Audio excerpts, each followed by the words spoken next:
Tom Cameron's crazy. Ed Huntley, David Brink, John Chen, Tom Brokaw. Under attack, a deadly roadside bomb in Iraq's northern city of Mosul and the U.S. response. An exclusive view of what American forces are up against, the realities of war.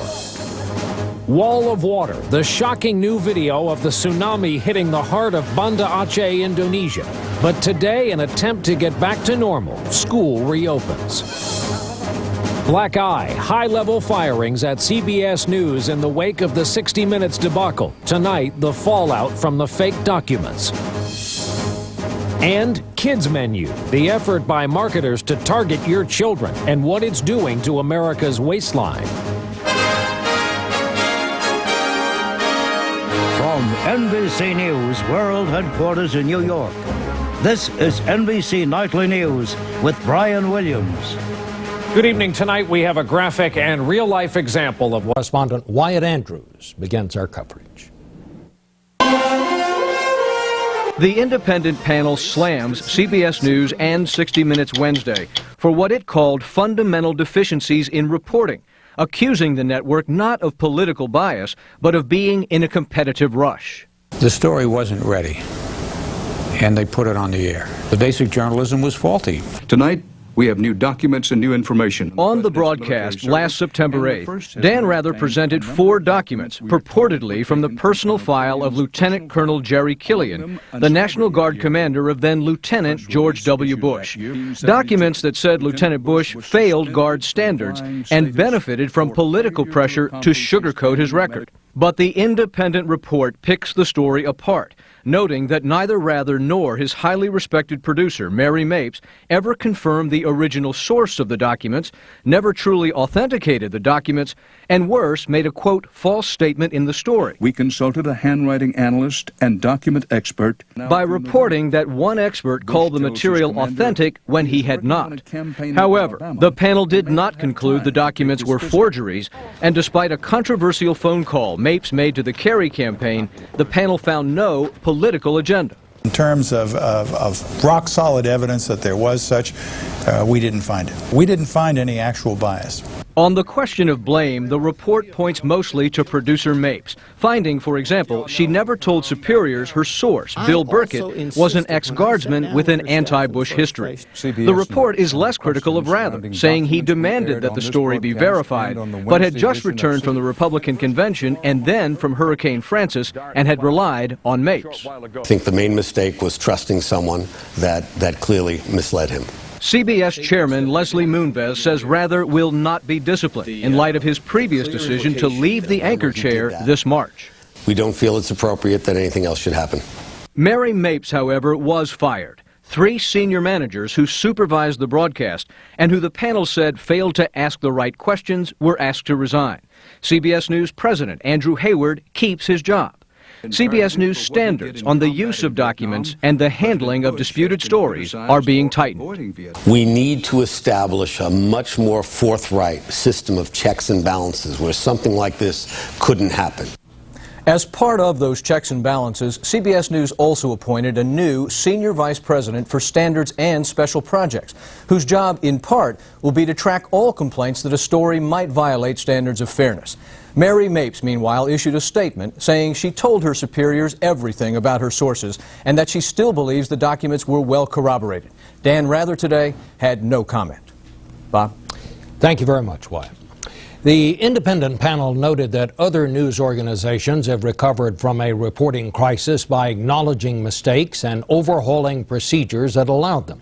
That, the report said, is what CBS News must now do. Jim Axelrod now with reaction to the report. For CBS News, the moment of truth was here, and there was no shortage of interest or reaction. CBS has taken steps to hold people accountable, and we appreciate those steps. The White House was gracious, but seemed to want more from today's report. We also hope that CBS will take steps to prevent something like this from happening again. Even John Hinderaker, one of the first conservative bloggers to raise questions about the story, conceded the investigation was thorough. The report was a little bit better than I expected. But he maintained the report dismissed charges of systemic political bias. It seems very clear to me that these people were on a mission to try to get President Bush for the purpose of influencing November's election. And we don't see any recognition of that in anything that's been said by CBS News. CBS released a copy of the report on its website just after 10 o'clock this morning. On talk TV and radio, political bias was item number one. They wanted the story to be true, and why? Because they had an axe to grind with George W. Bush. Critics from all parts of the political spectrum agree today was the first step down the road of trying to reestablish credibility. It's going to take a while for the network to get over a high-profile blunder. How long that road may be is the lingering question tonight. Do you think this report puts the incident behind CBS? I don't think it does. I don't think it does any further damage, but I don't think it's going to be forgotten for quite a while. That's one thing every observer of this episode can agree upon. Jim Axelrod, CBS News, New York. And you can read the full report from the independent review panel and the CBS response on our CBS News website. The address is cbsnews.com. Now to the four-page investigation spelled out in detail dozens of missteps, what it called the perfect storm of bad journalism, unverified documents, false statements, a powerful anchor, a headstrong producer, and a myopic zeal to be first. It's very easy to find a villain in this story. It's haste, undue haste that caused the normal rules to be set aside, the tough questions not to be asked or followed up. At the heart of Dan Rather's 60 Minutes report on President Bush's National Guard service in the 1970s were 4 documents allegedly showing the president ignored orders and did not report for duty. The investigation found that CBS had not been able to authenticate the documents prior to the broadcast, even though it said it had. There was not an authentication, an unequivocal authentication of those documents. And 2 of CBS's document experts did raise serious questions before the broadcast, as they later told ABC News. I did not authenticate anything, and I don't want it to be misunderstood that I did. Yet, for almost 2 weeks, CBS continued to defend the story. For 12 painful days, CBS basically said, the story's right, and we're sticking with it. The investigation says while Rather played a small role in the original report, he played a large role in trying to defend the indefensible, often blaming the right wing. He mischaracterized the source, referred to him as unimpeachable, when it's well known that in the background of this particular source was a lot of bias and a lot of reason to pause. Rather announced in November that he would leave the CBS Evening News anchor job, but will continue at 60 Minutes. Clearly, it's not CBS News' finest hour. Left in his job was the president of CBS News, Andrew Hayward. Time and again, Andrew said, do not put this on the air until it's ready. Don't be steamrolled. I want every syllable checked before the report goes on the air. I think what he was guilty of was the failure of his people. The report was also harshly critical of the segment producer Mary Mapes for making contact with the Kerry campaign prior to the broadcast, which the panel said gave the appearance of a political bias. But the report said it found no evidence of a political motive by CBS, Peter, just some incredibly bad journalism. Many thanks, Brian. Brian Ross. When we come back this evening, some of the other news. Monday night, NBC News in depth. The firings at CBS News, major journalistic lapses revealed in the reporting on the president's National Guard service. And later, a proposal to change the way foods are labeled and marketed to kids. Could it lead to better health and less obesity? And coming up next on the CBS Evening News, identifying the dead in the tsunami zone. Forensic teams from around the world are tackling the enormous task. We'll give you the inside story. And later, Mel Gibson and Michael Moore won People's Choice Awards, but winning Oscars may be more difficult. We'll tell you more. But first, Dan Rather with this one. CBS News honors fallen heroes. George Rensler wanted to go to Iraq. He felt he had a job to do there. He was in charge of a tank and was ready to take charge of a platoon. Rensler was a good athlete and loved coaching children. He had 2 boys of his own. Workers to the stockbrokers. Can a country seemingly divided find a way to come together? Join Brian Williams on the road to the inauguration, reporting America's story. A special series this week on NBC Nightly News. NBC News in depth tonight, a shakeup at CBS News. 4 employees were fired today, including 3 executives after an independent investigation into the network story on President Bush's National Guard service. The panel found the report on 60 Minutes 2 to be full of errors and said CBS's haste to get the story on the air led to an almost complete breakdown of the basic journalistic process. Our in-depth report tonight from NBC's Lisa Myers. The report says a myopic zeal to be first on a big story We have new documents and new information on the president's military service led to failures at every level. Failure to authenticate documents and check out sources. Inaccurate and misleading statements in the broadcast. Failure by senior executives to properly vet the report. Then a rigid and blind defense after it aired, compounding the damage. CBS President Les Moonves. Where the appropriate steps weren't taken and things were printed that were unfair, untruthful, and possibly not able to be substantiated. Despite longtime accusations of liberal bias at CBS, the panel, which includes a former Republican Attorney General, found no evidence this story was driven by a political agenda. We did find, however, an insensitivity to appearances. Most of the sources for this story had a strong anti-President Bush agenda of their own. The panel also said producer Mary Mapes' contact with the Kerry campaign about the story was inappropriate and created an appearance of political bias. In fact, Mapes takes most of the blame. She's accused of faulty reporting and repeatedly misleading colleagues, claiming the documents had been authenticated and that the source who provided them was impeccable.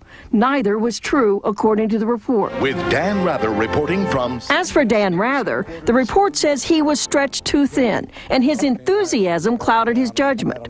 The report also reveals that Rather argued against issuing this apology, but went forward at management's request.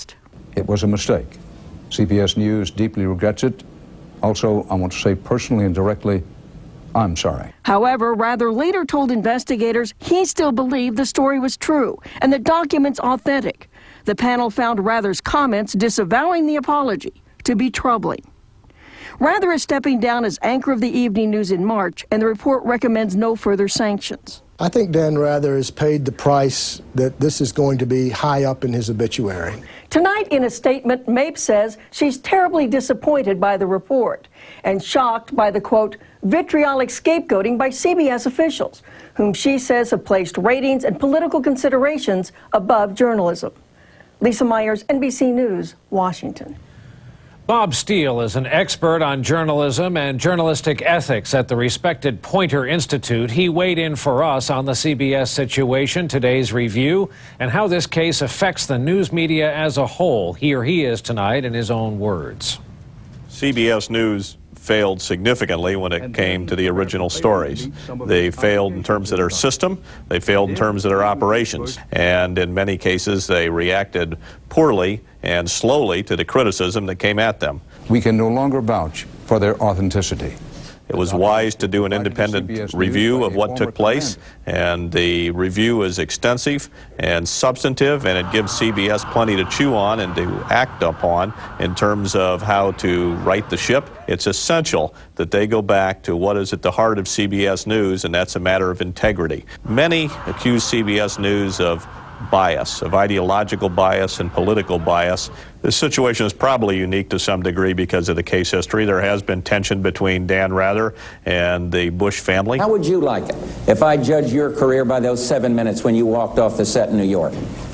I don't think bias was a factor in what went wrong. I think it was a failure of skill, a failure of standards, and a failure of journalistic oversight. The playing field is changing, there's no doubt about that. In fact, it's already changed. When you add into the mix the internet, bloggers, the journalists at CBS News, from those who are reporting from around the world to those covering the White House, have to figure out ways to keep moving ahead professionally. I don't believe our attempt should be to change the public and convince them that we're good and credible. I think we should prove it by the work that we provide and by the way in which we honor the highest of standards. Professor Bob Steele, an expert on journalism ethics at the Poynter Institute, in his own words tonight. By the way, stock in CBS's parent company Viacom was up today, as were the markets overall. The Dow gained 17 points on the day. The NASDAQ was up more than 8 points. And we're back with more right after this.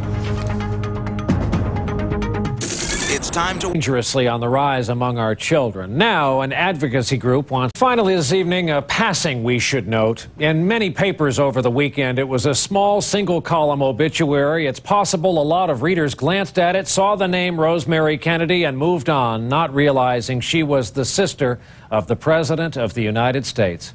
Rosemary Kennedy was born retarded and was lobotomized at the age of 23 back in 1941. Some biographers have theorized her father, Joseph P. Kennedy, saw her as an embarrassment to the family. These days, they would correctly say she had special needs. Her legacy to all of us after a life. And that is Nightly News for this Monday, January 10th, 2005. I'm Brian Williams, reporting tonight from New York. I'll look for you right back here tomorrow night. Good night. Next. John Cameron Fraser. Huntley. David